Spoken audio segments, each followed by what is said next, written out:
I mean, years ago, when my wife and I, we sold everything and we just went to Asia, and we're, in the, slums of Mumbai in India, and, with our kids, just walking through this place. We had no home anymore, and we're just at these places where our minds just open to the world. And I remember my 10-year-old at that time was just saying, Dad, why are we leaving India? Look at all the needs here. How can we go? And I'm like, well, I promised some people in Thailand we'd go there. And so we went to an orphanage in Thailand, lived there for a month. And it's like, well, why are we leaving here? I'm like, well, there's people in China. I said, I was gonna go there too. And we're just going from place to place. And each time praying as a family going, God, is this where we're supposed to stop? Because I'll stop here. I'll stop wherever. Where do you want us to? We have no home. We have nowhere to go. Usually you do that when you're 18, not when you've got 4 kids, but it was just like, God, I want to stay focused. And I still remember I was in Hong Kong, and I really believe the Lord just impressed on my mind that I was supposed to go back to the States. And I so did not want to. Even though this was all I knew, it was like this whole world had been opened up to me. And I'm going, I know how I get when I go back there. And I remember in the airport, in Hong Kong, praying with my wife and my 2 oldest daughters. And we're just scared to go back to the US because we thought we're going to get stuck in that rut again, and we're gonna get caught up in these things. And how do we make sure that when we go back to America that we don't just get lame and just look at our own lives and just build this for myself and worry about retirement? What's gonna happen in 30 years to me? When there's people starving today, when there's moms frantically looking for clean water anywhere, and you're dealing with these issues that matter for all of eternity. I remember my wife just saying, look, we can't let people talk us out of things this time through. A lot of times we read the Bible and we go, man, this is how we should live our life. This is the way we're supposed to do it. But then nice Christian people in the US just start saying, well, you don't have to be so extreme, and think about this and think about where you'll be and how you'll be 20, 30 years from now. And it's like they'll change our whole way of thinking. But it was very wise what she said. It just, this time through, let's not let people talk us out of things. When we're convicted, let's just do it. Let's just do it. Let's just make it happen. And so that's what I mean. In this environment that we're in, sometimes we don't realize what poor decisions we're making just based upon environment, even just with what we see day to day, and we're not remembering the rest of the world. And sometimes we want to forget the rest of the world. Thank you for some of my hardships in life that made me think through life at a young age. My mom died while she was giving birth to me, and I'm thankful for that now. My stepmother died in a car accident when I was 8, and I'm thankful for that now. My dad died of cancer when I was 12, and I look back, I go, man, I was 12 years old.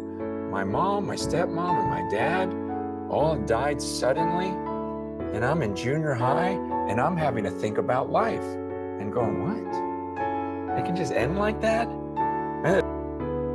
And I started realizing, God, that was one of the greatest blessings in my life, because it caused me to start searching. And while all my other friends are playing Pac-Man, or I don't even think Pac-Man was out yet, asteroids or Space Invaders, I'm thinking, what is the meaning of all of this? And you start realizing, wow, blessed are the poor. Blessed are those who go through the difficult times. He says, consider it pure joy when you're facing trials everywhere, because that's where the character's built. That's where the perseverance is built. That's where you start thinking about the things that matter. But when everything's laid out for you, it's very easy to live a shallow life and start thinking your biggest problem is what car to buy next, or your biggest problem is what life insurance policy or what to invest in for retirement becomes like so huge to you, or how to race to the next thing. And it's all stuff where at the end you go, man, What was I doing down there? What was I thinking? Whereas like Jesus says in Matthew 25, when I come back, I'm going to say, I was hungry. You didn't feed me. I was thirsty. You gave me nothing to drink. I was naked. You didn't clothe me. And all these people say, but Jesus, why I never saw you like that? And he says, whatever you did for the least of these, you did for me. And whatever you didn't do for the least of these, you didn't do for me. I mean, that set me on this trajectory of, man, this is what I got to do with my life then. I've got to focus on this. And I believe this book. And he says, that's how you learn what love is. He says, that's why, he goes, when you see someone in need and you do nothing, he says, how in the world can you say the love of Christ abides in you? You know, he says, you're saying that God's Spirit entered into you, but you look nothing like God.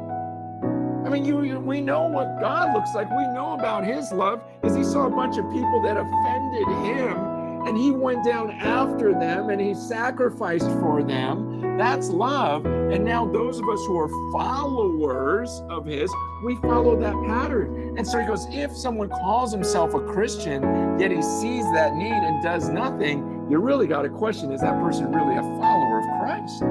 He says, is the love of God in him? How does God's love abide in him? Little children, let us not love in word or talk, but in deed and in truth. And I think that's one of my biggest frustrations with what we call Christianity in America. It's all about talk. And that's why I got so frustrated being a speaker, you know? And I was known for being a talker, you know? It's like, wow, he's one of the best talkers I've ever known. And yet you look in scripture and you're just going, man, I want to be a talker. I want to spend my life being known as a talker, you know, or a writer. I want to be known for my love. I want to be like Jesus. I'm going to look back and say, man, could that guy talk? It was like, wow, what he was willing to sacrifice for us and love. And that's why he's saying, look, that's the example. We ought to lay down our lives for the brothers. See, that's the picture. That's the example.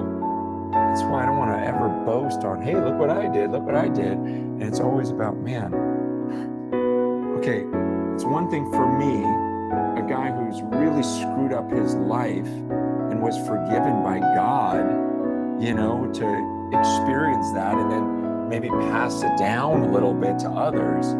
And I'm not saying, hey, everyone quit and leave. I'm just saying, you know what? You surrender your life completely. And for some of you, maybe it means actually go, but others, maybe you think through, you know what?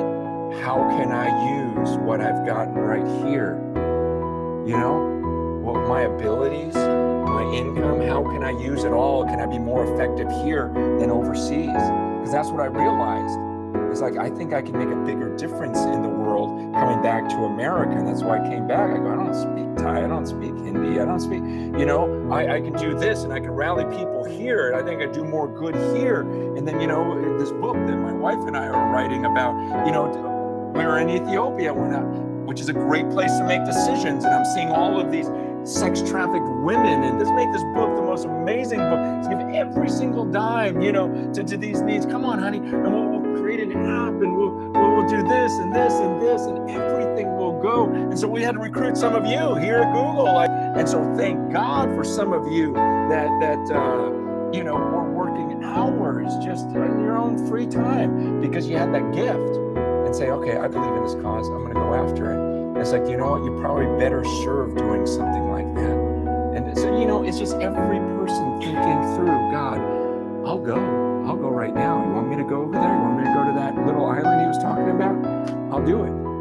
Or maybe I just work so stinking hard over here and I live a simple life so that I can give everything I can. Sure, I have the right. Everyone's going to tell you have the right to build for yourself. And Jesus had the right to stay in heaven, but his example was love. I'm not going to hold on to this. I'm going to empty myself because I love these people. And that's what we have the opportunity to do. But I'm telling you, it's going to be hard because you'll hear this message right here. And the moment you walk out this door, you'll hear a million other messages. And they won't sound much like this one.